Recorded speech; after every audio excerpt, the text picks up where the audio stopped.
Welcome once more, great Biafran people. The man you are seeing on your screen currently is Odia Ofeimun. He was born on the 16th of March 1950 and he is 75 years old currently. This man is a Nigerian poet and polemicist. He is the author of many volumes of poetry, books of political essays, and also he wrote on cultural politics. He is also an editor of two significant anthologies of the Nigerian poetry. He was alive and he has been born even before the independence of Nigeria and all the chaos that happened during that time. So let's listen to him and hear what he has to say about the politics of Nigeria and what the problem of Nigeria is all about. Let's listen. I don't think the British really wanted Nigeria to be a very successful country. We were dreaming very big, but the structures with which we were dreaming were already in trouble. Things started falling apart when Nigerian governments began that process of eliminating other Nigerians from the process of governance, ensuring that what belonged to particular groups of people were denied them, the active destruction of the advantages certain people possessed just in order to exercise power without having any practical goals in mind began.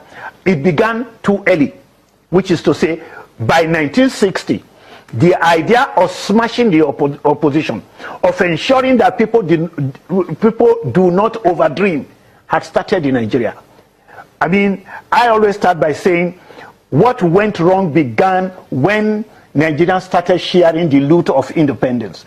And it was agreed by the ruling coalitions that some region would have to be excluded and some region must take over as many jobs as possible, and then all the developmental directions were simply seized by the leading party.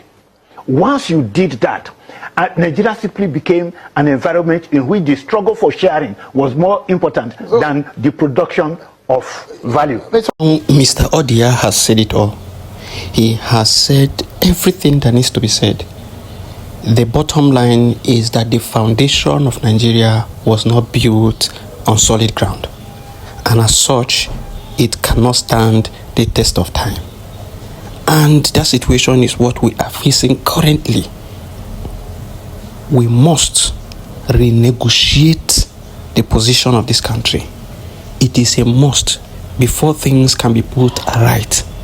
And that is why we are requesting for a new nation of Biafra, so that it will avail everybody the opportunity to restart and stand on a firm foundation, build a solid foundation for every,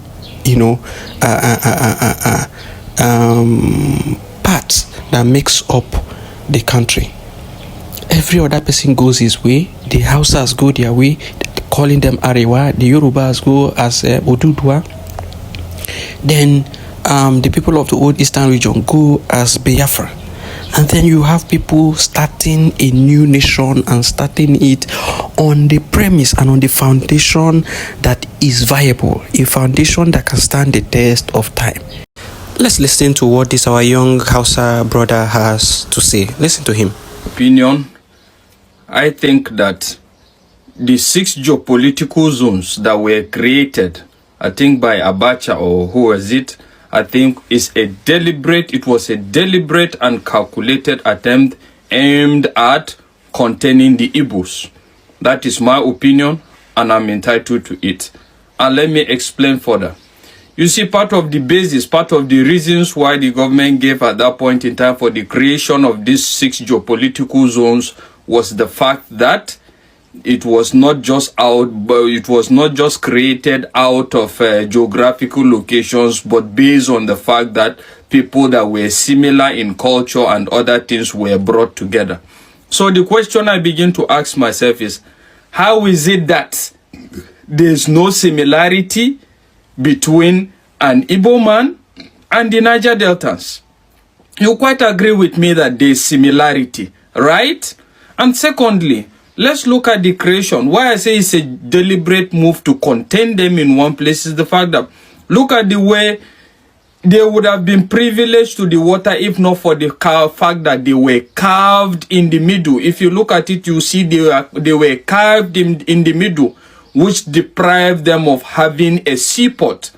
But when you look at places like Lagos now, Lagos is privileged to have that by virtue of the fact that it's close to the water. And funny enough now, you get to look at it that the seaports that are supposed to be viable in the Niger Deltas are not viable. Why are they not viable? You should answer that question to yourself. So if you look at it generally, there is a problem there.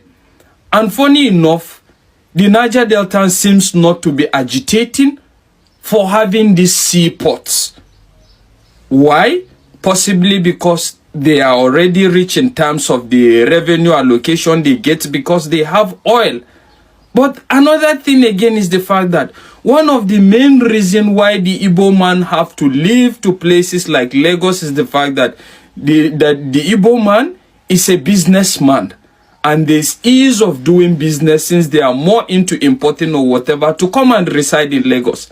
But funny enough, this would have been made much easier had it been there's a kind of if the seaports in the Niger Deltas is viable, right? So, but you get to see that by the time the Igbo man complain of we need seaport now, they will say no, you don't have anywhere to have a seaport, right? And let's go to this other aspect. What are the major reasons for the agitation of an Igbo man in the country at the moment? We just need to do justice to that. One is the fact that the Igbo man feels threatened anywhere he goes. In most of the places he goes, most especially in the north. Anything that happens, he feels threatened. We're going to burn down your business. This is not your place. We'll send you away. With evidence, right? It has happened so many times. In short, even recently in Lagos, they seems to be having that as well, right? That is point agitation number one. Number two agitation is the fact that they feel that they don't need to go to Lagos to actually access seaport and have ease of doing business, and a lot of it. It would have been much more easier had it been them and the Niger Deltans are together and there's a seaport created there, right?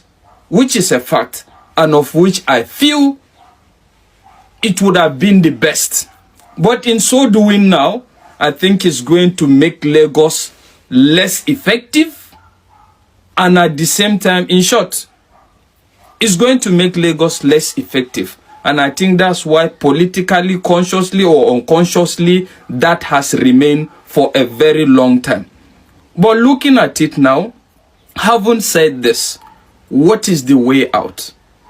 The way out still remains the fact that I think the Igbos need to work better with the Niger Deltans, because I see a lot of similarity, if not for political differences and a lot of other things born out of selfishness and born out of a creation that was actually designed to contain them. I think they will strive more better and they will agitate for all these things that can make their regions more viable.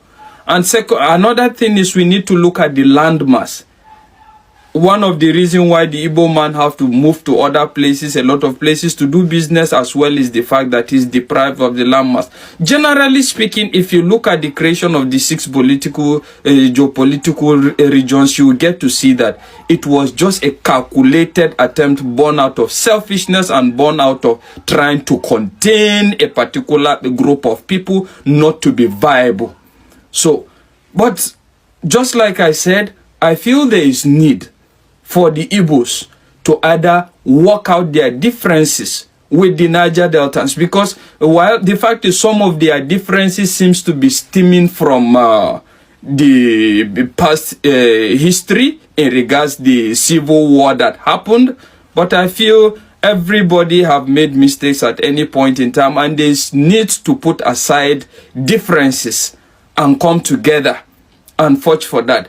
And I equally want to talk about the quality of the legislators, the lawmakers that are being pushed from these regions. I feel competent legislators should be pushed that can lobby and work with other people at the same time.